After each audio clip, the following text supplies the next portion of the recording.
8 hours later.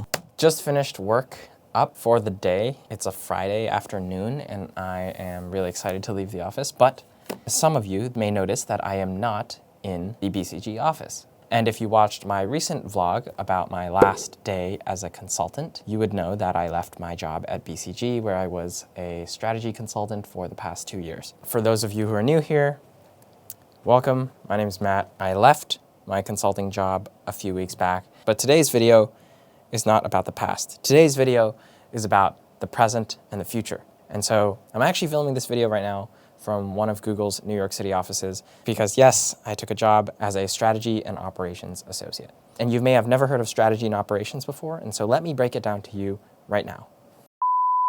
Okay, so there's two things that I need to explain to you. The first is, what the hell is S&O? And then the second thing is, how is Google organized? And the reason why the second question is important is going to be more clear after I answer the first question. But with the first question, which is, what is S&O? S&O is strategy and operations. And I know some of you are probably like, no duh. But for those of you who don't know, or if you're just curious, the first piece of it is strategy. The second piece is operations, and I'm going to explain each of these. Strategy is what we think of when we hear about firms like McKinsey, Bain, or BCG, my former employer, the type of work that they do. So this is going to be very much high-level work, working closely with management to think about key problems or questions for the business. So these could be things like, Meta just launched a competing product. How do we as Google respond to that? Or why is Google Ads profitability declining? What do we do about it? How do we fix this? Or even, should we invest more into self-driving cars? Or is it just a waste of money and we shouldn't try to compete against Tesla? It's questions like these that are strategic and require structured thinking and problem solving. And so I'm just gonna put one more thing here, which is that strategy tends to be very much long-term. And so the focus and the lens that you take when you are developing a strategy tends to be a lot more long-term than in operations. Now, operations, most people tend to equate with the less sexy parts of running a business, right? Like the operations of the day-to-day business. And yes, there is this component of it. And so you'll have things like budgeting and planning, which aren't really the most sexy, but are still needed to run the business properly. But then there's another component to it, which is execution. And so this will be things like, once we've developed the strategy and determined that, hey, we should do X, Y, and Z, how do we actually get that done? And how do we make sure that we're tracking the progress of whatever initiative we've decided on and making sure that we're hitting our targets? That is all execution. And so the reason why a lot of people that get hired into S&O roles are former consultants or investment bankers is because in consulting and in IB, you get a very good understanding of business strategy, you develop a very strong business sense, you know how to back things up with data, but also you become a beast at execution. And so you can get shit done and really drive results. So what I'll put here is that operations tends to be a bit more near term in the sense of like, strategy is much more forward looking, but operations has much more to do with like the day-to-day. At a high level, the combination of these two functions is S&O. But the second question that I need to explain to you is, how's Google organized? Because what you have to understand is that at a lot of these really large companies, and specifically these really large tech companies, there are many different S&O teams. And each team tends to be assigned to like a different product area or business segment. And so if we think about Google as a company, there's broadly speaking 3 main segments, generalizing here, but there's services, there's cloud, and then there's this thing called other bets. And so when most of you think of Google as a company, you're actually probably thinking about things that fall under services. And so this would be things like Google Ads or YouTube.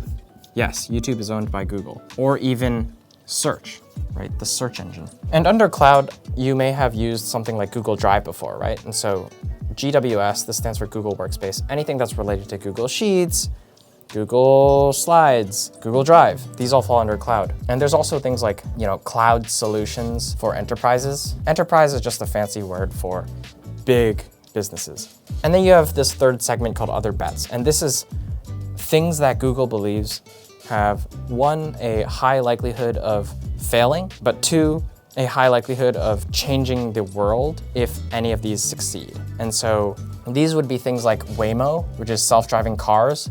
You'll have Wing, which is drone delivery, and you'll even have stuff like Capital G, which is Google's own venture capital arm. And I haven't even listed out every single business segment here, but I hope this gives you a little bit of a better idea of how big of a company this actually is. And so the reason why you need individual S&O teams to support each of these businesses is because a team that is intimately familiar with YouTube, for example, and has existing relationships with all of the key stakeholders of YouTube can be way more effective at driving the strategy and the execution of that strategy than, a team that is, say, super high level and is trying to work across every single one of these businesses. And so the other thing that we have to understand is the amount of revenue that is brought in by each of these businesses is not the same, and the lion's share of Google's revenue actually still comes from ads. Greater than 75% of Google's revenue today comes from their ads business. And so first and foremost, Google is an ads company, and my team specifically supports the ads business. And so the main question that we focus on is, how do we drive Google ad revenue? I've explained this to you in a very high level manner, but I hope it at least gives you a better understanding of what the heck my new job is. Now, I know some of you are probably thinking, so this sounds like a pretty interesting role, but how do I know if this is the kind of job that I want to do?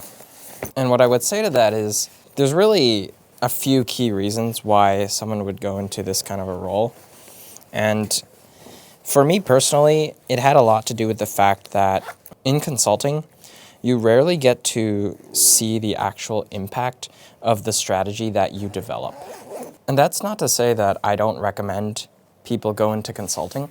I still highly recommend it, especially for students, because it not only gives you a really useful toolkit to be just an absolute weapon in the workplace, but it also just gives you a lot of exposure to many different companies and different industries so you can learn what you actually like. But I would say that over time, that generalist model can become problematic. And for me personally, the lack of continuity in consulting with not only the types of projects that I worked on, but also the teams that I worked with was one of the reasons why I was so excited to work with the same team on something that I find really interesting.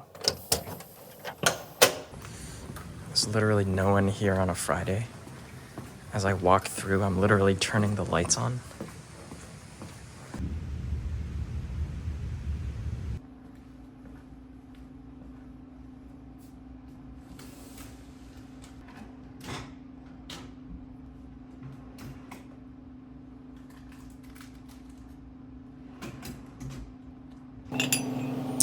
And I also want to thank a lot of you guys who watched my last video for just all the support and the encouraging comments that you sent.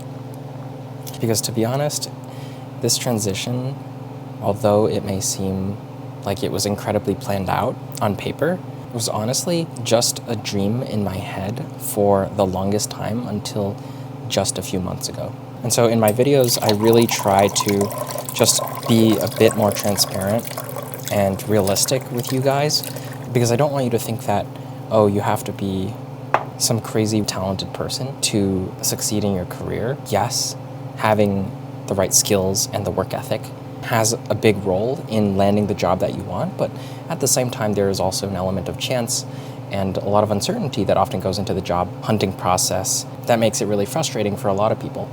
And so I just want you to know that I also struggle, and that I also went through the stress and the frustration of a pretty long and arduous job hunting process, and I was just really fortunate to land this role where I am now.